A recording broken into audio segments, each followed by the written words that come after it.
Okay, let's get started. I understand everybody's back and we can go. So thanks everyone. And let's take a few minutes just very quickly to listen to what has been happening in the different groups. So our group number one was actually working with John. So I want to check if you have a spokesperson who will be talking on behalf of group number one. Sylvain, yes, it's Johan. So okay. Yeah. Over to you. Thank you.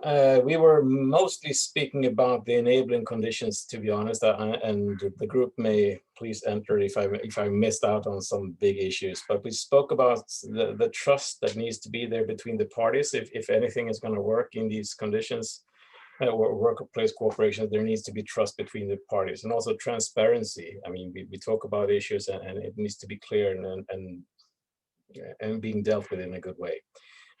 In these committees, there needs to be a diverse group representing all groups of the workforce, so everyone feels included. When it comes to company policy, there needs to be a coherence and consistency to company policy. Also, when these companies go abroad, usually with these multinational companies, they behave in one certain way in their head country or in the head office location, and then they go abroad and then they behave some completely different.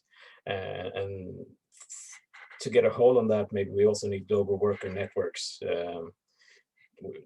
so people can get in touch with each other when things go wrong. When we spoke shortly about what stands in the way of effective workplace cooperation, we mentioned the unbalance of power between the partners. Usually the manager sides they have all the powers, they have all the cards and all the cards in the deck, and the worker sides have mainly nothing. Also, there might be this fear that if you speak up, you might run the risk of losing your job or not getting promoted or not getting correct salaries or whatnot. And that needs to be dealt with, of course. Also, sometimes these workplace cooperation committees or whatever you call them, they may not have the power to implement the improvements or whatever policies that have been discussed, and that's also a problem.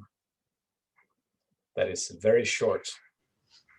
Thank you very much, Joanne. I think that gives us a very good idea of the discussion you had. I'd like to move to group number two. Boran is the spokesperson. So Boran, over to you. Thank you, Sylvain. So in group number two, we actually discussed on the two criteria. One is that from the two perspectives, I would say.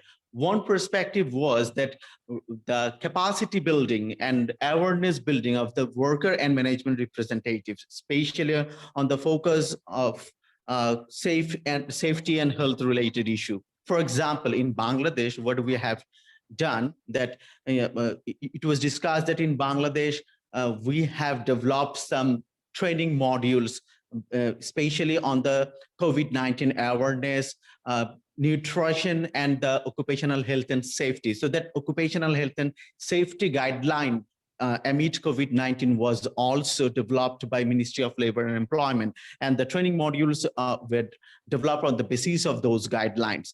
So what we have done so far is the building capacity of the Workplace Safety Committee on the issues of how to tackle the COVID-19 related safety and health measures. In addition to the capacity building through training, Better Work Bangladesh colleagues, they mentioned that through their virtual advisory session, they have also tried to engage the union leaders and the management to have effective dialogue to implement those occupational health and safety guidelines. Whereas on the other side of the world, in France, we have seen that it came through the discussion that there are some actual agreements took place. So those agreements were to make sure that if the workers are working from home, make sure that they do have the necessary equipment to do that. And there are also, if the workers need to go to the office or their workplace to work, then make sure that they do have the good sanitary condition. And most importantly, the agreement also considers the protection of which if the workplace or the factory or the enterprise is on closure. So those are the discussions we have taken place so far. Thank you. Over to you, Sylvan. Thank you very much, Boran. Thank you very much for this and for telling us what has been happening in a nutshell in group number 2. I will briefly report to group number 3. We basically heard about 3 different stories. The first one is from Alessandra, who's working for the Swedish program on workplace cooperations and been working very well, very much on promoting workplace committee, dialogue committee on HIV and AIDS in sub-Saharan Africa. It has been expanded globally, and Alessandra was telling us that what they see in terms of positive outcome is increased productivity, less turnover, more morale from the workers, and that they see that through these different committees in the different companies, they can see a positive change happening. We had Zayad from Bangladesh that told us about a factory where workplace cooperation was instrumental to building good relationship between the management and the trade union sides, and how important it was to have a regular meeting between the two sides to better understand each other and being able to work together. And that had led some positive outcomes for both the workers and the factory.